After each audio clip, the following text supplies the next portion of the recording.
Bismillahirrahmanirrahim. Assalamualaikum warahmatullahi wabarakatuh. Berjumpa lagi di channel belajar bersama Pak Guru Yasin, channel yang akan membahas seputar pendidikan profesi guru terutama di wilayah Kementerian Agama. Bapak Ibu semuanya, calon peserta pretest PPG PAI insyaallah pada tahun 2022 ini. Pada kesempatan ini saya akan melanjutkan untuk pembahasan soal pretest PPG PAI berdasarkan kisi-kisi pretest PPG tahun 2022 pada modul Al-Quran Hadis part yang pertama, yaitu kisi-kisi nomor 57 sampai 64. Sebelum video ini saya lanjutkan, jangan lupa Bapak Ibu yang baru mengetahui channel belajar bersama Pak Guru Yasin ini, silahkan bisa dibuka video yang sudah pernah saya bagikan. Semoga semua video yang saya bagikan bisa bermanfaat terutama bagi Bapak Ibu guru, baik bagi Bapak Ibu guru yang akan melaksanakan pretest PPG PAI maupun yang sedang melaksanakan PPG PAI di tahun 2022 ini. Jangan lupa untuk like, comment, and subscribe agar channel ini berkembang dan membawa keberkahan kepada kita semua. Saya ingatkan, jangan lupa untuk nyalakan lonceng notifikasinya agar Bapak Ibu selalu mengetahui update terbaru dari video saya. Langsung saja kita menuju ke pembahasan kisi-kisi nomor 57 sampai 64 pada modul Al-Quran Hadis ini akan membahas terkait soal-soal yaitu tentang tafsir, ta'wil, ayat-ayat muhkamat, ayat-ayat mutasabihat. Menuju ke pembahasan yang pertama, kisi-kisi nomor 57. Disajikan deskripsi pengertian tafsir menurut para ulama tafsir. Mahasiswa mampu membandingkan isi kandungan dari pengertian tafsir yang lengkap dan komprehensif. Berikut contoh soalnya. Saya sajikan dua soal langsung di sini. 208. Ilmu yang membahas tentang Al-Quran dari segi pengertiannya terhadap maksud Allah sesuai dengan kemampuan manusia adalah pengertian tafsir dari A. Alisa Al-Sabuni, B. Al-Kilabi, C. Syekh Al-Jazairi, D. Dr. Subis Soleh. Kemudian soal yang kedua, sebuah disiplin yang digunakan untuk memahami kitabullah yang diturunkan kepada Nabi Shallallahu Alaihi Wasallam dan menerangkan makna-maknanya serta menggali hukum-hukum dan hikmah-hikmahnya adalah pengertian tafsir dari A. Ali Al-Sabuni, B. Al-Kilabi, C. Syekh Al-Jazairi, D. Dr. Subis Soleh. Bapak Ibu, pada soal yang kisi-kisi ke-57 ini diharapkan Bapak Ibu bisa mengidentifikasi makna tafsir Al-Quran ya menurut para ulama atau tokoh-tokoh ya. Di sini ada dua contoh soal yang saya sajikan. Berikut pembahasannya. Menurut bahasa, tafsir artinya menjelaskan. Lebih luas, tafsir menurut bahasa bermakna al-idah atau menjelaskan, al-bayan menerangkan, al-kasaf mengungkapkan. Menurut Dr. Subis Soleh ya, ilmun yu'rafu bihi fahum kitabillahi munazili ala Nabi Muhammad sallallahu alaihi wasallam wa bayani ma'anihi wa istikhraji ahkamihi wa hikmihi. Tafsir adalah, ini ya pendapat pertama menurut Dr. Subis Soleh. Tafsir adalah sebuah disiplin yang digunakan untuk memahami kitabullah yang diturunkan kepada Nabi sallallahu alaihi wasallam dan menerangkan makna-maknanya serta menggali hukum-hukum dan hikmah-hikmahnya. Kemudian yang kedua, menurut Ali Al-Sabuni, tafsir adalah ilmu yang membahas tentang Al-Quran dari segi pengertiannya terhadap maksud Allah sesuai dengan kemampuan manusia ya. Jangan sampai terbalik Bapak Ibu ya. Di sini ada dua pengertian tafsir menurut pendapat ulama ya. Yang pertama, menurut Subis Soleh itu tafsir adalah disiplin yang digunakan untuk memahami kitabullah yang diturunkan kepada Nabi, menerangkan maknanya, menggali hukum-hukum dan hikmahnya. Kemudian yang kedua, menurut Ali Sabuni, yaitu ilmu yang membahas tentang Al-Quran dari segi pengertiannya ya. Coba kita menuju ke soal tadi. Ilmu yang membahas tentang Al-Quran dari segi pengertiannya. Nah ini dari tadi menurut siapa Bapak Ibu? Iya, menurut Ali Sabuni. Kemudian yang kedua, sebuah disiplin yang digunakan untuk memahami kitabullah yang diturunkan kepada Nabi Muhammad dan menerangkan makna-maknanya tadi menurut Dr. Subis soleh ya. Nanti jawabannya ini A, kemudian yang ini jawabannya yang D. Semoga mudah dipahami ya Bapak Ibu. Lanjut ke pembahasan selanjutnya. Kisi-kisi nomor 57 masih sama. Contoh soal. Beberapa manfaat dalam memahami makiyah dan madaniyah apabila seseorang berupaya memahami ayat Al-Quran kecuali A. Dapat membantu mempermudah dalam menjelaskan ayat Al-Quran dikarenakan makiyah dan madaniyah terkait dengan situasi dan kondisi masyarakat saat itu ketika ayat-ayat Al-Quran diturunkan. B. Melalui gaya bahasa yang berbeda pada ayat makiyah dan madaniyah akan membantu dalam memahami ayat Al-Quran sekaligus memberikan indikasi perbedaan karakteristik masyarakat. C. Dengan memahami makiyah dan madaniyah akan lebih mudah mengkaitkan dengan aspek sejarah hidup Nabi Muhammad SAW. D. Makiyah dan madaniyah menunjukkan indikasi perbedaan karakteristik masyarakat. Bapak Ibu, pada contoh lain dari kisi-kisi yang ke-57 ini ya, ini Bapak Ibu diharapkan dapat memahami dan mengidentifikasi ya, apa itu ayat-ayat makiyah dan apa itu ayat-ayat madaniyah serta fungsinya atau manfaatnya ya. Berikut pembahasannya.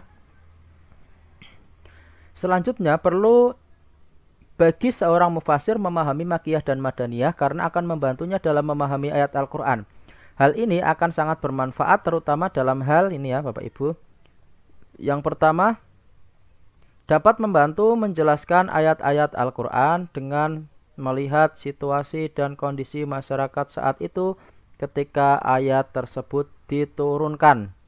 Kemudian yang kedua, melalui gaya bahasa yang berbeda pada ayat makiyah dan madaniyah, membantu memahami ayat Al-Quran sekaligus memberikan indikasi perbedaan karakteristik masyarakat.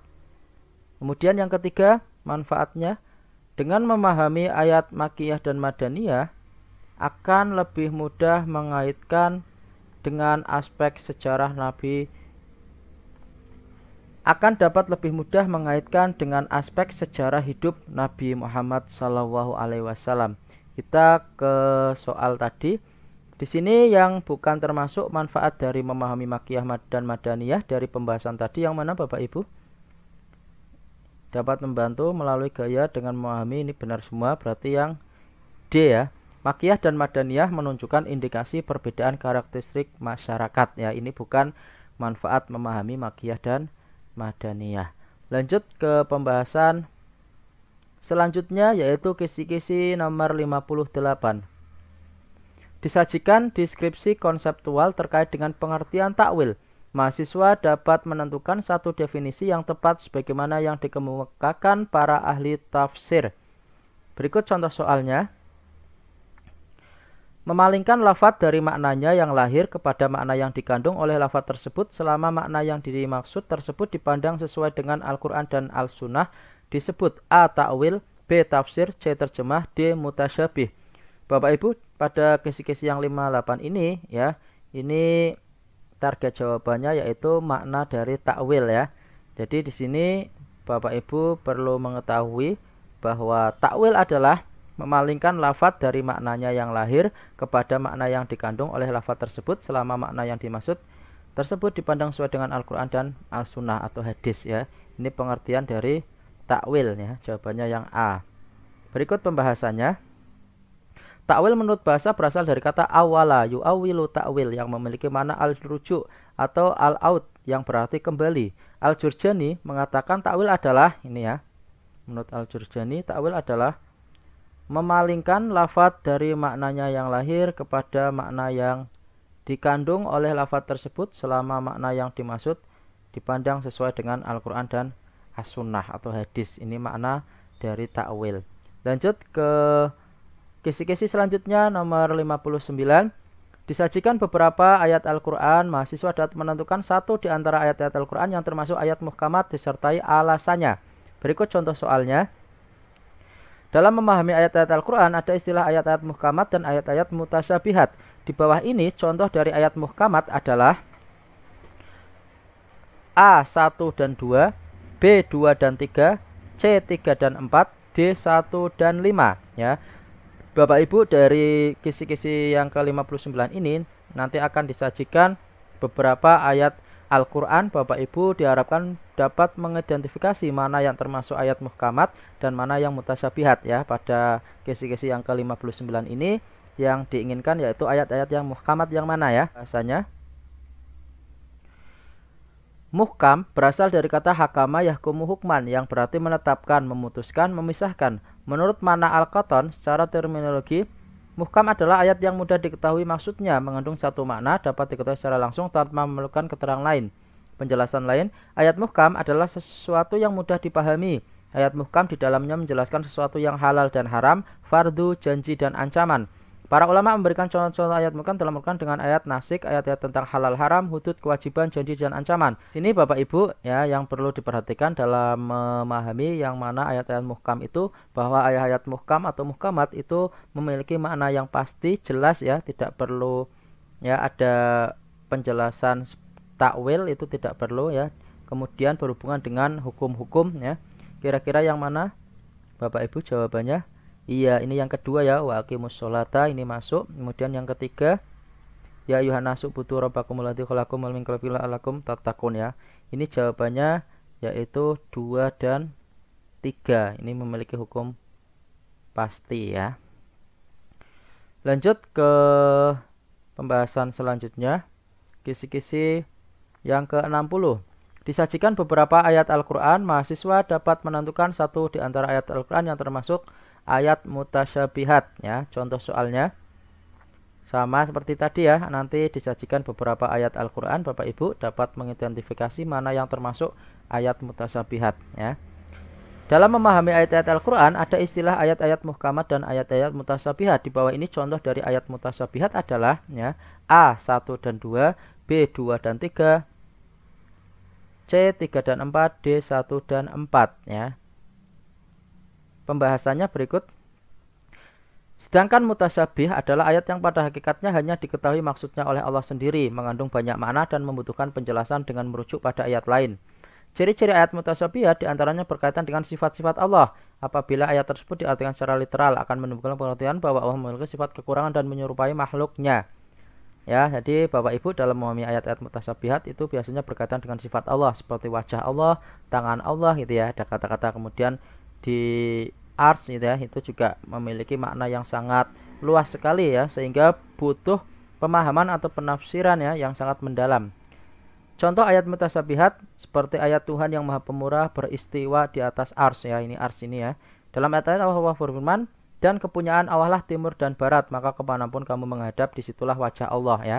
Ini berkaitan dengan sifat-sifat Allah tadi, ada wajah Allah gitu ya, tangan Allah ya.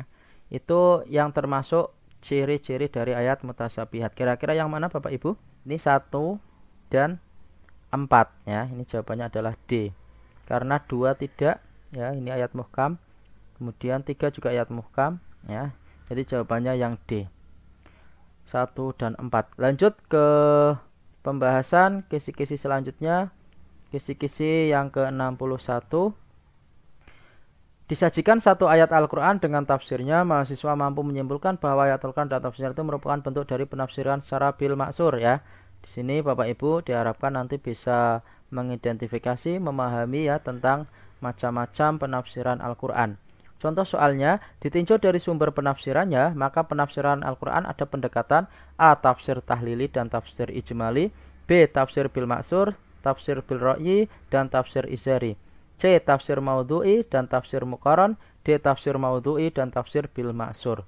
Ini jawabannya Bapak Ibu yaitu ada 3 ya.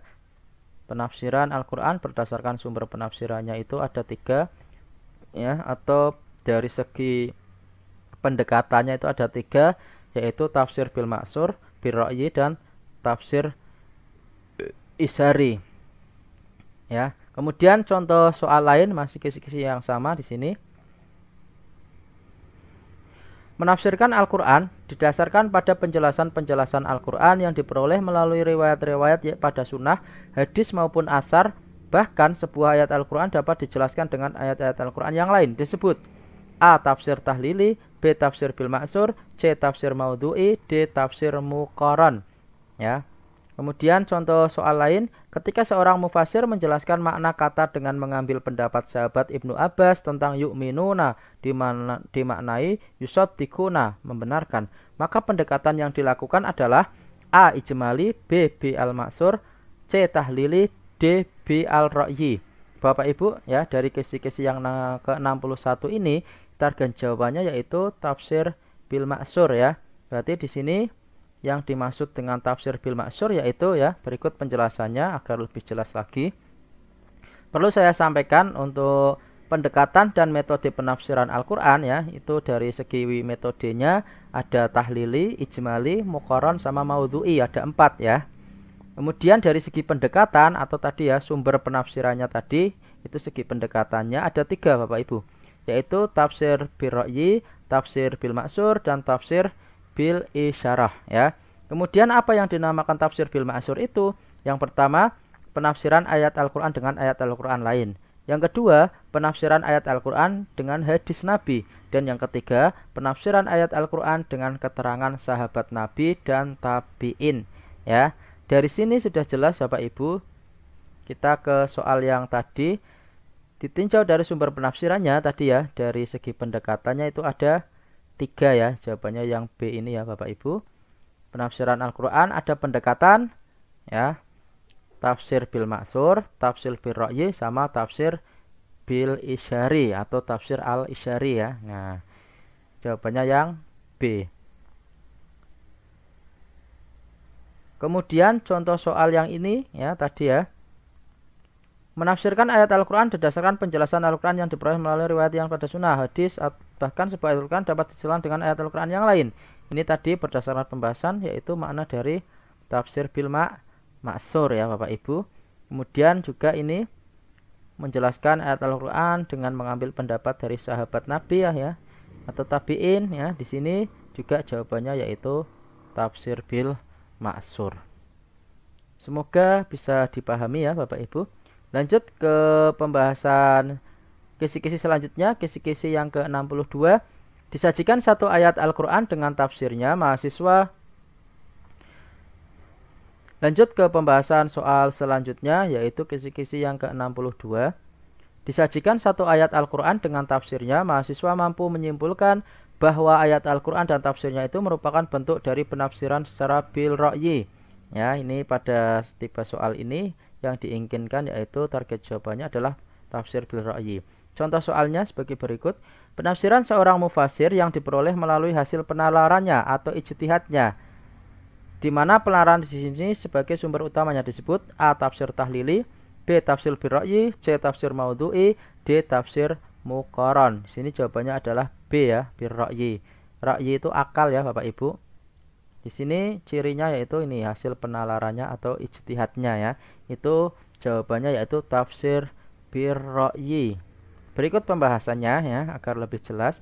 Al-ra'yu berarti pikiran atau nalar. Karena itu tafsir bil ra'yi adalah penafsiran seorang mufasir yang diperoleh melalui hasil penalarannya atau ijtihadnya, ya. Sini sudah jelas jawabannya tadi. Lanjut ke pembahasan kisi-kisi selanjutnya, masih di kisi-kisi yang ke-62. Contoh soal, di antara kelebihannya adalah mempunyai ruang lingkup yang luas, dapat mengapresiasi berbagai ide dan melihat dan memahami Quran secara mendalam dengan melihat dari berbagai aspek. Merupakan metode tafsir dengan A. Metode tafsir bil ra'yi, B. Metode pendekatan merupakan metode tafsir dengan A. Pendekatan tafsir bil ra'yi, B. Pendekatan tafsir maudhu'i, C. Pendekatan tafsir muqaron, D. Pendekatan tafsir bil maksur. Ya, di sini jawaban yang diinginkan yaitu tafsir bil ra'yi, ya, Bapak Ibu. Sini jawabannya adalah pendekatan tafsir bil ra'yi. Nanti pembahasannya akan saya berikan juga. Kemudian contoh soal lain, kelemahan pendekatan tafsir ini bisa saja terjadi ketika menjadikan petunjuk ayat yang bersifat parsial sehingga memberikan kesan Quran tidak utuh dan tidak konsisten. Yang dimaksud di sini adalah A. Pendekatan tafsir bil ra'yi, B. Pendekatan tafsir maudhu'i, C. Pendekatan tafsir muqaron, D. Pendekatan tafsir bil maksur. Ini juga jawabannya yaitu pendekatan tafsir bil ra'yi. Ya, Bapak Ibu, setiap pendekatan tafsir itu juga ada kelebihan dan kekurangannya, ya. Nah, di antaranya kelebihan yang dimiliki tafsir bil ra'yi ini adalah ini ya. Di antara kelebihannya mempunyai ruang lingkup yang luas, mengapresiasi berbagai ide ini ya. Namun di samping ada kelebihannya, ini juga ada kekurangannya ya. Yaitu pendekatan tafsir ini menjadikan petunjuk ayat yang bersifat parsial ya, sehingga memberikan kesan Quran itu tidak utuh dan tidak konsisten ya, karena menurut akal pikiran manusia. Berikut pembahasannya. Kelebihan dan kelemahan dari tafsir Al-Ra'yi ini ya. Di antara kelebihan pendekatan ini adalah mempunyai ruang lingkup yang luas, dapat mengapresiasi berbagai ide dan melihat Al-Quran secara lebih lebar, sehingga dapat memahaminya secara komprehensif. Kelemahannya yaitu bisa terjadi ketika terjebak atau secara tidak sadar mufasir mengungkap petunjuk berdasarkan ayat yang bersifat parsial, sehingga dapat memberikan kesan makna Al-Quran tidak utuh dan tidak konsisten ya. Ini kelebihan dan kekurangan tafsir bil ar-ra'yi tadi. Lanjut ke pembahasan kisi-kisi selanjutnya, yaitu kisi-kisi nomor 63. Disajikan teks tafsir ayat Al-Quran, mahasiswa dapat membedakan antara tafsir ayat Al-Quran dengan menggunakan metode tahlili dan metode maudhu'i secara tepat ya.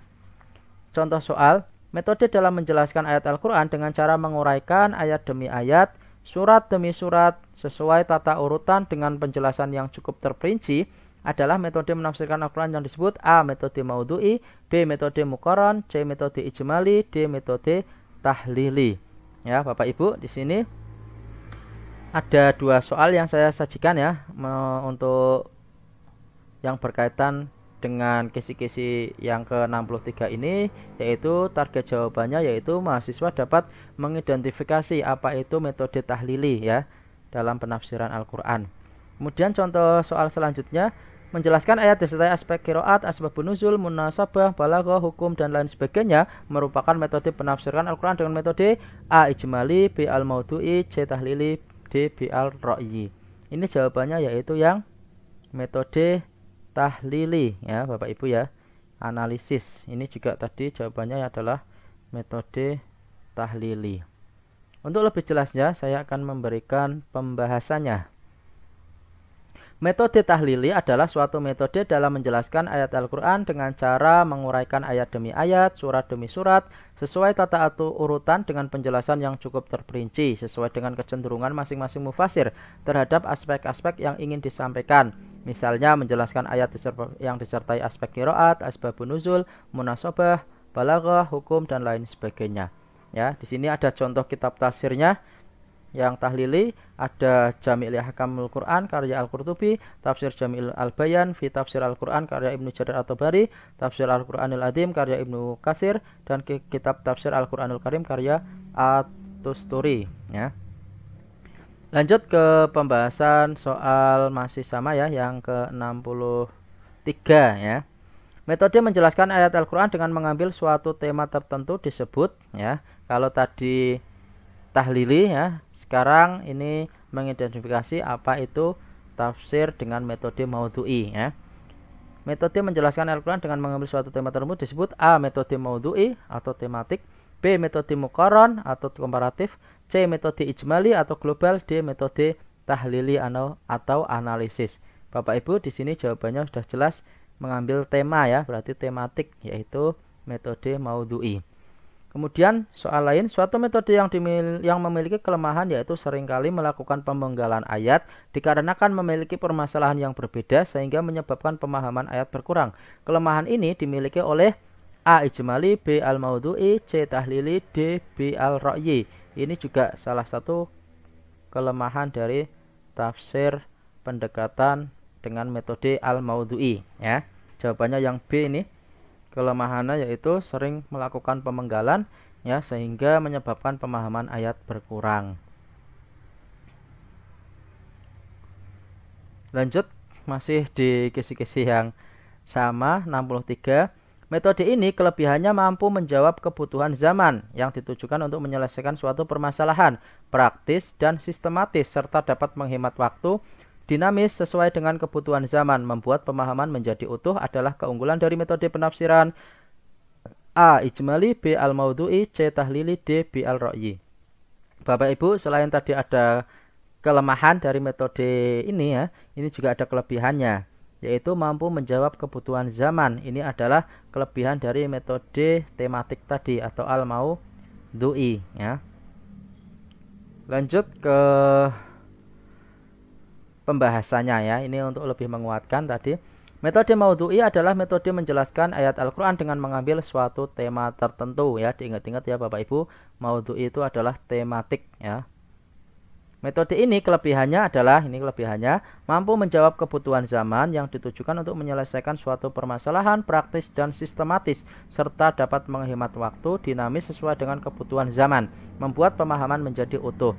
Namun kekurangannya ya, ini kelebihannya, ini kekurangannya, seringkali dalam memenggal ayat yang memiliki permasalahan yang berdas sehingga membatasi pemahaman ayat ya. Ini untuk pembahasan tentang metode maudhu'i. Lanjut ke kisi-kisi yang terakhir pada video pembahasan kali ini, yaitu kisi-kisi nomor 64. Disajikan data tentang ragam kitab tafsir Al-Quran. Mahasiswa mampu mengidentifikasi ya 3 jenis kitab tafsir maudhu'i disertai alasannya ya.